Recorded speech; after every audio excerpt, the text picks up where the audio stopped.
सर्वात पहिल्यांदा मला आज तुम्हाला बोलवावंसं वाटलं, याचं कारण काल सगळीकडे हुलचटपणानं एक बातमी पसरवली जात होती की कोषाध्यक्ष राजीनामा देण्याच्या विचारात आहेत, उन्होंने मन बना लिया है. असं म्हणायला कुठल्याही प्रकारचा आधार नाही. मी असं कधी म्हटलं नाही, मी असं कधी व्यक्त केलं नाही, मी असं कधी म्हणणार सुद्धा नाही. कारण मी छत्रपति शिवाजी महाराजांचा अनुयायी आहे. मैदान छोड़ करके भागेंगे नहीं, हम सारी समस्याओं को सुलझा करके रहेंगे, इतना ध्यान में रखना. आता या ठिकाणी तुम्हाला सर्वात पहिल्यांदा मला हे सांगायचं आहे की याच ठिकाणी बोलवण्याचं एक कारण आहे.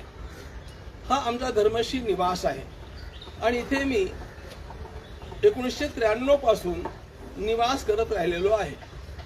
हा अपार्टमेंट आहे, यामध्ये 10 फ्लॅट आहेत. 10 फ्लॅटपैकी एका फ्लॅटमध्ये मी राहतो आणि 3 फ्लॅटमध्ये आमचे वेगवेगळ्या ट्रस्टची ऑफिसेस आहेत आणि एकामध्ये किचन आहे, जे आपण इथे त्याच्याजवळ आपण बसलेलो आहोत. अपार्टमेंटच्या 10 फ्लॅटपैकी 5 आमच्या संस्थांचे आहेत. यातल्या काहीही माझ्या नावावरती नाही. माझ्या नावावरती संपूर्ण जीवनामध्ये एक वीटही नाही. ते नीट नोंदून घ्या. फक्त एक बँक अकाउंट माझ्या नावावरती आहे. त्याखेरीज माझ्या नावावरती काहीही संपत्ती नाही, कधीच नव्हती. तरी पण झी न्यूज वाल्यांनी हुलचटपणानं त्यांच्या एका पत्रकाराला इथे पाठवून, तो अशुद्ध हिंदी बोलणारा मराठी पत्रकार होता, मला ठाऊक नाही तो इथे आहे की नाही, मला जाणून पण घेण्याची इच्छा नाही.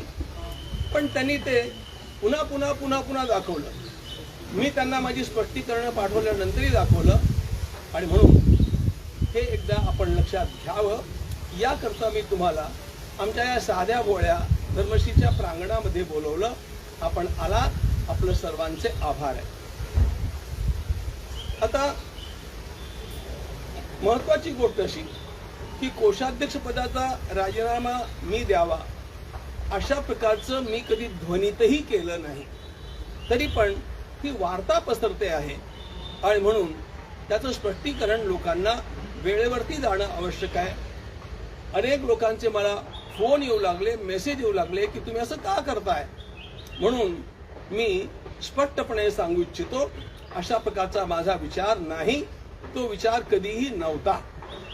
कारण ट्रस्टच्या सोबत उभं राहण्याची हीच वेळ आहे. जेव्हा संघर्षाची पाळी येते तेव्हा पलायन करणं हा आपला महाराष्ट्रातला स्वभाव नाही आहे. म्हणून मी ठामपणे उभा आहे आणि मी असाच ठामपणे उभा राहील. आता यानंतर तुम्हाला काही जे प्रश्न विचारायचे असतील त्या सगळ्या प्रश्नांची मुभा आहे. तो पहले यही चीज आप हिंदी में ब्रीफ कर दीजिए, फिर क्वेश्चन आंसर. ये ठीक रहेगा. ठीक रहेगा. नाही, तुम्ही राजीनाम्याचं तुम्हाला विचारते बातमीवर तुमचा खुलासा काय नेमकं ते एकदा सांगा. कारण तुम्हाला विचारते बातमी खरी आहे खोटी आहे, काय तुमचं. मी तेच सांगतोय ना. मी आता तुम्हाला मराठीत कळलं नाही का तुम्हाला. नाही नाही तसं नाही महाराज, प्रॉपर स्टेटमेंट आलं पाहिजे. ते कळालं महाराज. विषय आता जे काही अयोध्येमधल्या ट्रस्ट मधल्या यांचं उत्तर देऊ द्या ना. हा, म्हणजे एकदा ते क्लिअरिफिकेशन झालं ना. माझा राजीनामा देण्याचा विचार नाही. सगळीकडे आलेली बातमी खोटी आहे आणि ती कोणीतरी खोडसाळपणानं पसरवलेली बातमी आहे. संपलं. Yes, thank you. आता एक एक जण तुम्ही सगळं विचारा. जी चौकशी होते आहे अयोध्येमधल्या ट्रस्ट मधल्या गैरव्यवहारांची, तर त्याच्याबद्दल तुम्ही समाधानी आहात का? त्या चौकशीबद्दल SIT ज्या पद्धतीनं चौकशी करते आहे, मी त्याच्याबद्दल समाधानी आहे. आणि आता तर हा उच्चतम न्यायालयामध्ये विषय गेलेला असल्यामुळे, सुप्रीम कोर्टात गेलेला असल्यामुळे मी अधिकच समाधानी आहे. चंपतराय यांचा राजीनामा घ्यायला हवा होता का? तुम्हाला काय वाटतं? तुम्हाला हा प्रश्न थोडा गडबडीचा आहे. त्यांचा राजीनामा जो आहे ना, तो त्यांनी स्वेच्छेनं दिला आणि न्यासाच्या संविधानामध्ये, घटनेमध्ये अशा प्रकारची तरतूद आहे की राजीनामा दिल्यानंतर तो मान्य करण्याची आवश्यकता नसते. तो दिला म्हणजे तो आपोआप स्वीकारला गेला असं. पण त्यांनी जर त्यांना द्यावा लागला राजीनामा, तर त्याबद्दल तुम्हाला काय वाटतं? खरंच देण्याची गरज होती की खापर त्यांच्यावरती फोडलं गेलं चंपतराय यांच्यावर? खापर त्यांच्यावरती फोडलं गेलं असं पण नाही म्हणता येणार, कारण त्यांचा हलगर्जीपणा या सगळ्या गोष्टीला पुष्कळसा कारणीभूत आहे आणि हे त्यांच्या पण लक्षात आलं आणि म्हणून त्यांनी स्वेच्छेनं दिलेला आहे, तो कुठल्याही दडपणाखाली दिलेला नाही. तुम्ही या सगळ्या ट्रस्टचे कोषाध्यक्ष म्हणून काम पाहताय, तुमची देखील जबाबदारी आहे का? तुम्ही ती जबाबदारी स्वीकारतायत का?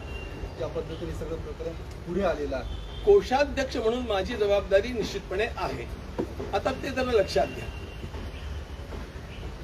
कोशामध्ये आलेलं सगळं धन, त्याचा जमा खर्च, त्याच्यावरती नियंत्रण ठेवणं हे सगळं माझं काम आहे आणि ते काम नीटपणे चालावं याकरता तिथल्या 3 चार्टर अकाउंटंट्सच्या खेरीज आमच्या ऑफिसमधनं दरमहा 5 दिवस त्या ठिकाणी चार्टर अकाउंटंट जातात आणि ते तपासून घेतात. हे लक्षात घ्या. आता हा मुद्दा झाला जे धन कोशामध्ये आलं, जमा झालं त्याच्याबद्दलचा.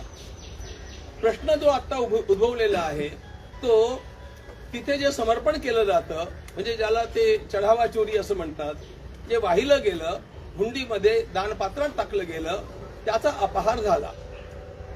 हा झाला हे खरं आहे, पण त्या गोष्टीशी, त्या क्षेत्राशी माझा आधीपासून काहीही संबंध राहिलेला नाही.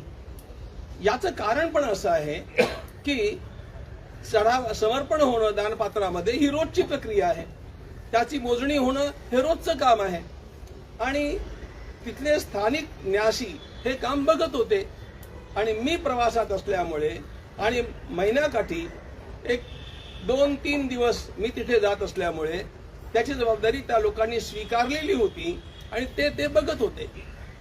आणखी पण एक महत्वाचा मुद्दा आहे, केवळ त्यांच्यावरती हे अवलंबून नव्हतं, तर SBIला हे काम सोपवलेलं होतं. हे काम MOU करून SBIला, स्टेट बँक ऑफ इंडियाला सोपवलेलं होतं, त्यांनी ते स्वीकारलेलं होतं. आता तुरुंगात जितके लोक आहेत हे लक्षात ठेवा, हे सगळे SBIचे एम्प्लॉईज आहेत. त्यांना सर्व्हिसला ठेवलंय ते SBIनं ठेवलेलं आहे, ते आम्ही ठेवलेलं नाहीये. आता काय होतं, आपल्यातल्या काही लोकांनी बा हा चांगला मुलगा आहे याला ठेवून घ्या अशी शिफारस केलेली असणार, ती केलेली पण होती, पण कोणी शिफारस केल्यानंतर जो एम्प्लॉयमेंट देतो त्याचं हे काम असतं की त्याचा पूर्वेतिहास काय आहे किंवा तो काय योग्यतेचा आहे किंवा नाही हे बघणं कुणाचं काम आहे? तुम्हीच सांगा मला. हे SBI बघते आहे.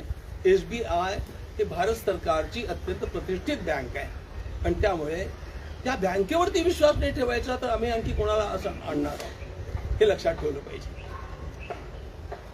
तुम्ही जबाबदारी स्वीकारलेली आहे, तुम्ही जबाबदारी तुमची आहे असं तुम्ही माझ्या कोशाच्या आय व्ययाची, जमा खर्चाची जबाबदारी मी स्वीकारतो. नाही, पण आता या सगळ्या प्रकरणाची SIT चौकशी सुरू याची आहे. खंत मला आहे. पण तुम्हाला असं वाटत नाही की चौकशी पूर्ण होत नाही तोपर्यंत तुम्ही त्या पदापासून बाजूला राहावं, कारण त्यावरती प्रभाव पडू शकतो या संपूर्ण चौकशीवरती. मी कुठलाही प्रभाव कोणावरती कधी टाकतच नाही.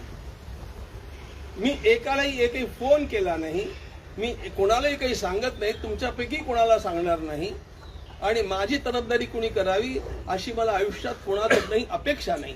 मी नेहमी सत्याधिष्ठित आहे आणि सत्य हे स्वयंप्रकाशित असतं. महाराज तुम्ही आणि उलट सांगतो, आम्ही ह्याची चौकशी प्रभावित का करू? घडलेली जी गोष्ट आहे तो भगवान रामचंद्रांच्या सोबत केलेला गुन्हा आहे आणि त्यामुळे त्याची खंत आम्हाला आहे, त्याची वेदना आम्हाला आहे, त्यामुळे आम्हाला शर्मेनं मान खाली घालण्याची पाळी आलेली आहे आणि त्यामुळे अशा गुंड लोकांची चौकशी होण्याकरता आम्ही त्याला प्रभावित करणार नाही. गुन्हेगार कोणीही असो ते धरले गेले पाहिजे, त्यांची शुद्ध चौकशी झाली पाहिजे आणि त्यांना अधिकाधिक दंड मिळाला पाहिजे. ही माझी प्रांजळ भूमिका आधीपासूनची आहे आणि त्यामुळे त्या चौकशीला प्रभावित मी करण्याचा प्रश्न येतच नाही. ज्यांचं सुपरविजन आहे त्यांची चूक आहे, लॅक ऑफ सुपरविजनमुळे हे सगळं exactly you have been pointed it. अशीच गोष्ट जबाबदारी होती तुमच्या सही, त्यांनी कलेक्टिव्ह रिस्पॉन्सिबिलिटी घ्यायला नको का याची? अगदी खरी गोष्ट आहे ना. आता मला तुम्ही हे सांगा, तिथल्या आमच्या न्यासींच्या वरती जबाबदारी होती, ते ढिले पडले, त्यांनी लक्ष दिलं नाही असं म्हणू आपण. SBI काय आहे? त्यांनी तिथे त्यांचे निरीक्षक रोज ठेवायला नको का? जेव्हा त्यांच्याकडे काम सोपवलेलं आहे. अरे गोष्ट अशी आहे की न्यासी कोणी असेल, पण या सगळ्या यंत्रणांच्या मधनं, या शिस्तीमधनं ते गेलेले नसतात. पण बँकवाले तर त्या शिस्तीचं पालन करणारे असतात, त्यांना ती शिस्त ठाऊक असते, त्यामुळे त्यांच्याकडनं ते अपेक्षित असतं. हे बँकवाल्यांना याचाही विचार करा. बँकवाल्यांना वाटलं नसेल ना की मंदिरामध्ये चोरी होऊ शकते म्हणून, रामाच्या मंदिरात ज्या रामाला सगळ्या देशातून देणग्या मिळालेल्या आहेत. बँकवाले हे प्रवचनकार नाहीयेत, कीर्तनकार नाहीयेत. बँकवाले असतात आणि त्यामुळे कुठे काय काय होऊ शकतं हे समजा होणार नसलं तरी पण होऊ शकतं, अशा प्रकारे त्यांनी उभं राहिलं पाहिजे. पण तुम्ही ही आता दानपेटीतली मोजणी जी आहे पैशांची, ती सीसीटीव्ही अंडर होत नव्हती का? काय हे जे पैसे मोजले जायचे अहो, त्याचे एम्प्लॉय कडनं, सीसीटीव्हीच्या अंडर होत होती. त्यावेळेस कसं लक्षात नाही? ऐकून घ्या ना, मुद्दा तोच आहे ना साहेब. मी तेच सांगतो तुम्हाला. पण चोरी करणारे पण असे हुशार लोक काही निघाले की त्यांनी काही काही प्रसंगी सीसीटीव्हीच्या आड उभं राहून अशा प्रकारच्या गोष्टी केल्या. हे सगळं नंतर उघडकीला आलं. महाराज याच्यामध्ये एकूण ठेवण्याचं काम एकूण कोणाचं किती होतं? रक्कम चोरला गेली? सोनं, चांदी, रोख रक्कम याची काही आकडेवारी आहे का आपल्याकडे? काय आली? हे बघा, ह्याची आकडेवारी जी अव्वाच्या सव्वा सांगण्यात येते ना, तो सगळा पराचा कावळा आहे. जे माझं व्यक्तिगत आकलन आहे, त्या सगळ्या गोष्टी बघून, त्याचं ड्युरेशन लक्षात घेऊन माझा व्यक्तिगत, हा तुम्ही ऑथेंटिक धरू नका बरं का, अंदाज सांगतो तुम्हाला प्रामाणिकपणानं, हा 3 कोटीच्या आसपास असला पाहिजे असं मला नीटपणे जाणवतं. याच्यामध्ये सोनं किती, चांद किती? कारण काही माध्यमात 1400 कोटी गेल्याच्या अशा देखील बातम्या आहेत. या सगळ्या खोट्या आहेत. इतकं सोनं पण टाकतं. बरं, स्वामी, तुम्ही कोषाध्यक्ष आणि चंपतराव यांच्याकडनं हलगर्जी झाली, आता तुम्ही स्वतःच म्हटलेला आहात. पण त्यांच्याकडनं हलगर्जी झाली तशी तुमच्याकडनं पण त्यांच्या या कोषाध्यक्ष पदावर असून सुद्धा हिशोबाची तपासणी न व्यवस्थित केल्याबद्दल हिशेबाची तुमची तपासणी पण हलगर्जी नाही झाली का? नाही. हिशेबाची तपासणी उत्तम रीतीने चालू आहे. पण तरी त्याच्याबद्दल तुम्ही जे- चंपतराव जे- यांच्याबद्दल स्पष्ट भूमिका घेत जे नाही. आणि कोशामध्ये आलं त्याचा संपूर्ण हिशेब आम्ही कधी म्हणून तुम्हाला तुम्ही लेखी देतो आता, ते सगळं मी मागवलंय, लिहून देतोय. त्याची जबाबदारी पूर्णपणे माझी आहे. पण ते बघतो. चंपतराव दोषी आहेत. चंपतराय केवळ नाहीये, त्या ठिकाणी चंपतरायजींनी पण ते काम अनिल मिश्रांच्या वरती सोपवलं. ते बघत होते आणि त्यांचा हलगर्जीपणा झाला. पण त्यांच्यावर सगळ्यांवर कंट्रोल ठेवण्याचं काम सर तुमचं होतं ना, कारण हो. तुम्ही कोषाध्यक्ष होतात. मग तुमची पण हलगर्जीपणा नाही झाला का? मी सांगितलं ना, SBI जेव्हा ते करत आहे आणि आधीपासून मी ते बघितलेलं नाही. मान्य आहे, SBI करताय, पण Technically- तुम्ही कोषाध्यक्ष आहात, तुमच्याकडे सगळं कंट्रोल आहे. तुम्ही हिशोब बघू शकत होतात, प्रत्येकाला विचारू शकत होतात. म्हणजे हिशेब चंपतराव तर मी यांना बघतच होतो. पण चंपतराव यांची हलगर्जी झाली, त्यांना विचारू शकत होतात का हलगर्जी झाली. अनिल मिश्रा यांना विचारू शकत होतात का हलगर्जी झाली. पण तुम्ही त्यांच्याबद्दल स्पष्ट भूमिका घेतच नाही. त्यांनी काय, आणि तुमच्याबद्दल पण तुम्ही सांगत नाही की माझा दोष आहे म्हणून. त्यामध्ये माझी काही भूमिकाच नाही आहे. महाराज असं म्हणता येईल का आंधळचं चित्रपीठ खाते अशी अवस्था होती का? अशी व्यवस्था काही दिवस त्या लोकांनी करून टाकली. स्थानिक महाराज, गोष्ट मुद्दा आहे. असा आहे, ह्या निधीचा वापर खासदार फोडण्यासाठी केला गेला, इथपर्यंत आरोप झालेले आहेत. कशा करता? खासदार फोडण्यासाठी शिवसेनेचे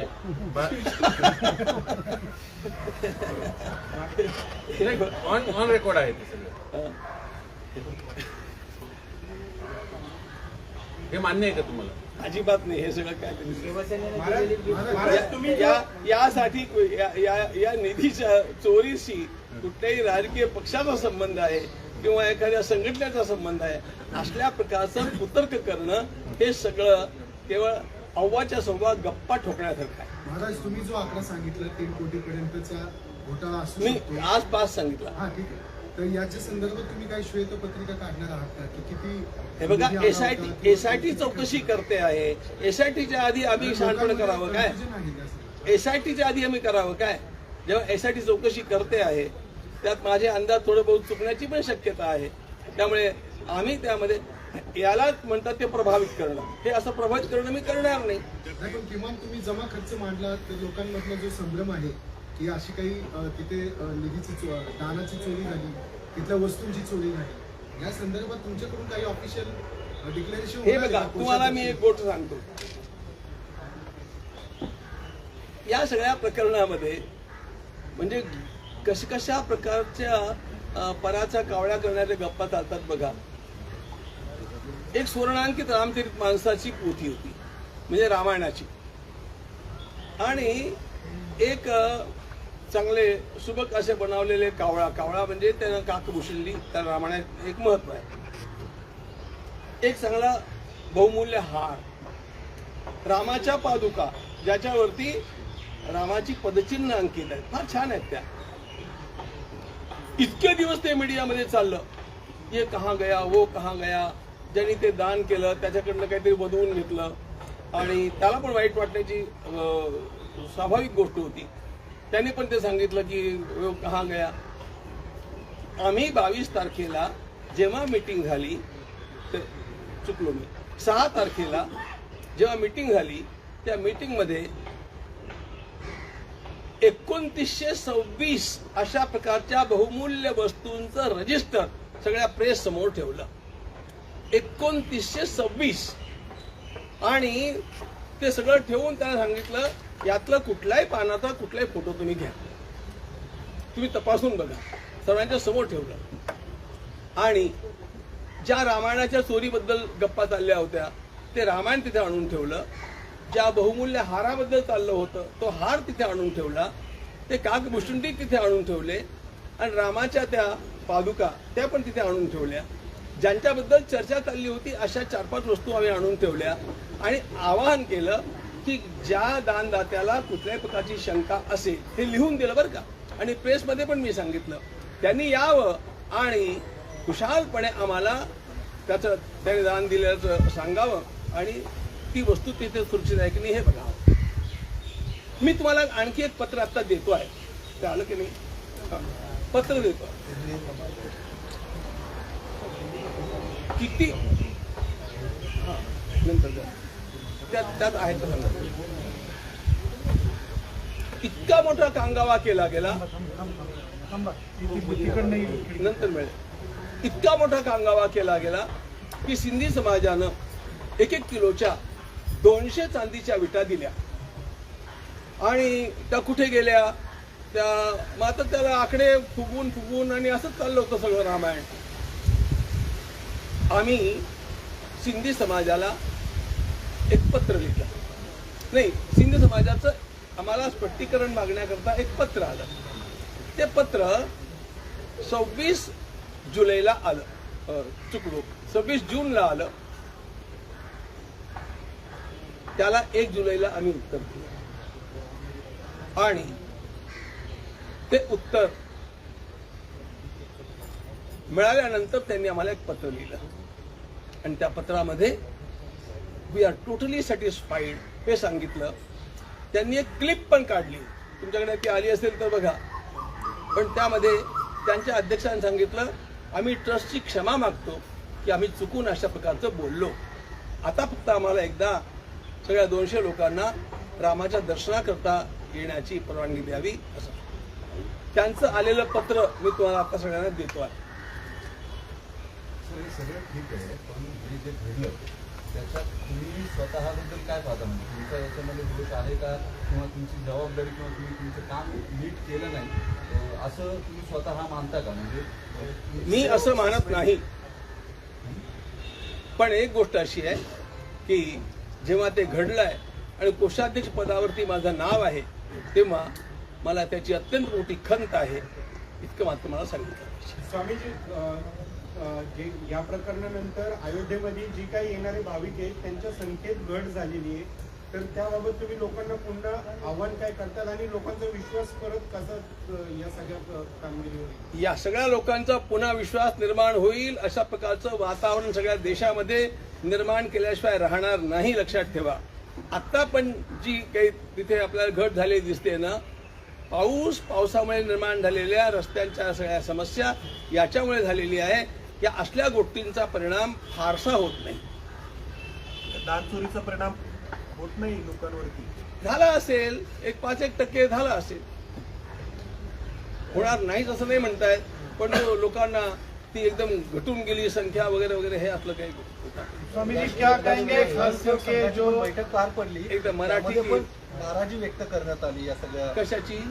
झाल्या प्रकारात चोरीच्या संदर्भात जी काही घटना घडली त्यावर राष्ट्रीय स्वयंसेवक संघाने देखील नाराजी व्यक्त केलेली त्यांच्या बैठकीत. अरे नाराजी काय व्यक्त करायची आहे? मी तुम्हाला आता लिहून दिलेल्या पत्रकात तुम्ही वाचा, आणि आम्ही आमच्या ट्रस्टमध्ये पण हे सांगितलं, आणि त्या दिवशी पहिल्या दिवशी प्रेस कॉन्फरन्समध्ये पण मी सांगितलं की आम्हाला धक्का बसला, आमच्या वेदना अत्यंत जास्त आहेत, आम्ही लज्जित झालो, आणि मराठीत बोलायचं तर आमची मान शर्मेनं खाली जाण्यासारखी स्थिती झालेली आहे. त्यामुळे नुसती नाराजीचा प्रश्न नाही आहे, हा अतिशय मोठा अपघात अशा प्रकारचा झालाय, तो रामाच्या ठिकाणी व्हायला नको होता, आणि त्या ठिकाणी आम्ही जबाबदार असताना झाला. त्यामुळे त्याचे दोषी आम्ही आहोत, आम्ही प्रायश्चित्त केलं पाहिजे, आणि याचं परिमार्जन करून आम्ही या सगळ्या गोष्टींची पुनरावृत्ती कधीच होणार नाही अशा प्रकारचं आदर्श राम मंदिर उभं करून दाखवलं पाहिजे. ही सुद्धा जबाबदारी आता प्रायश्चित्त म्हणून तुम्ही राजीनामा देणार का? प्रायश्चित्त म्हणून राजीनामा देण्याची अजिबात आवश्यकता नाही, मी तो देणार नाही. काय घेणार? प्रायश्चित्त स्वरूप काय असेल तुमच्या? प्रायश्चित्तातली पहिली गोष्ट अशी आहे, आम्ही आमच्या ज्या काही चुका तिथे घडलेल्या असतील त्या सगळ्या चुका पुन्हा घडणार नाहीत याची व्यवस्था करणं, त्या व्यवस्थेला आम्ही लागलो आहे. त्या उपाययोजना ऐकून घ्या. प्रायश्चित्त काय करणार आहे? आपल्याकडून काही चुकलं असेल तर आपण त्याचं प्रायश्चित्त करतो, म्हणजे स्वतःला त्रास करून घेतो ना काहीतरी. मी त्या दिवसापासून माझं जपजाप वाढवलेलं आहे रामाकडे क्षमा याचना करण्याकरता. आणि दुसरी गोष्ट सांगतो, आता त्या ठिकाणी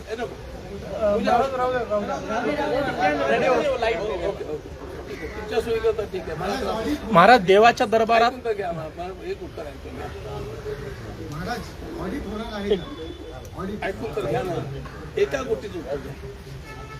आणि त्या ठिकाणी अनुष्ठान चालू आहे रामायणातल्या विशिष्ट मंत्रांच्या पाठाचं, आणि तिथे रामाच्या परिसरात, मंदिराच्या परिसरात आणि परिसरात इतके सगळे लोक बसणार नाहीत म्हणून बाहेर अशा प्रकारची सगळी आम्ही अनुष्ठानांची व्यवस्था केली आहे. कारण अशा प्रकारच्या कुठल्याही अपराधाकरता क्षमा याचनासाठी विष्णू सहस्रनामाचे पाठ, रामाचे पाठ, रामरक्षेचे पाठ ही सगळी प्रायश्चित्त सांगितलेली आहेत, ती आम्ही करतो. या प्रायश्चित्तामुळे चोरांची मानसिकता बदलणार आहे का? मुळात त्यांनी चोरी केली, यानं चोरी एक वृत्ती आहे, एक प्रवृत्ती आहे, विकृती आहे. या असल्या पाठ केल्याने त्यांची प्रवृत्ती बदलणार आहे का? मुळात आपल्याला सिस्टम एकदम स्ट्रॉंग केली गेली पाहिजे. मी सांगताना पहिल्यांदा हे सांगितलं की आम्ही आमची सिस्टीम स्ट्रॉंग करणं हे पहिलं परिमार्जन आहे. नंतर या गोष्टी मी सांगितल्या. त्यामुळे आमच्या सुधारणा न करता आम्ही नुसतं ते मंत्र आणि जपजाप्यानं प्रायश्चित्त करून टाकू असं नाही आहे. काय बदल केले सिस्टीम मध्ये? काय बदल केले सांगतो. तिथे गेल्यानंतर सगळ्या गोष्टींचं निरीक्षण करताना आमच्या ज्या लक्षात गोष्टी आल्या, पहिली गोष्ट, आतमध्ये जाणाऱ्याचा ड्रेस कोड असायला हवा होता. आणि कुठेही अशा प्रकारची मोजणी करताना ड्रेस कोड ज्यांना देतात त्या ड्रेसमध्ये खिसे वगैरे नसतात. त्यामुळे खिसे नसलेल्या त्या ठिकाणी ड्रेस कोड आम्ही लागू केला. पहिली गोष्ट, कुठल्याही प्रकारे कुठल्याही कोपऱ्यामध्ये असलेला सीसीटीव्ही कॅमेरा बंद करता येणार नाही किंवा त्याच्या आड उभं राहून काही करता येणार नाही, ते आम्ही व्यवस्थित केलं. दुसरी गोष्ट, तिसरी महत्वाची गोष्ट सांगतो तुम्हाला. हे सगळं जे चाललं होतं ना, चोरी मारीचं कांड, त्याला एक फार मोठं कारण झालं होतं. तिथे टेबलावरती बसून, म्हणजे टेबल खुर्चीवरती बसून टेबलावरती कॅश काउंटिंग होत होतं. याचा गैरलाभ कसा घेता येतो? एखादं बंडल अशा प्रकारे घेतलं आणि टेबलाच्या खालीच खिशात टाकलं, अशा प्रकारचं होतं. ते सगळं बंद करण्याकरता आम्ही सतरंजा टाकून सतरंजावरती मोजणं चालू केलं. आणखी पण एक गोष्ट आहे, त्या सगळ्या मोजणीच्या वेळेला ट्रस्टच्या वतीनं 2 लोक आणि SBIच्या वतीनं 2 लोक हे तिथे कायम असतील आतमध्ये, अशा प्रकारची सगळी व्यवस्था आम्ही केलेली आहे. बाहेर पडणाऱ्या प्रत्येकाची झडती घेणं, झडती हा शब्द थोडा जास्त हे आहे, चाचपणी घेणं म्हणून ते करावं लागेल. नाही, मी शब्द फक्त सांगतो, ते आम्ही करतोच आहे. तर येताना आणि जाताना त्यांची झडती घेऊन तपासणी करून त्यांना सोडणं, हे सगळे आम्ही सुरू केलेले आहे. महाराज महाराज तुम्ही सांगितलं सीसीटीव्ही बंद होते असं तुमच्या बोलण्यात आलं म्हणजे बंद याचा अर्थ त्या काळात नव्हते बंद होते का? राव मी ऐकून घ्या ना.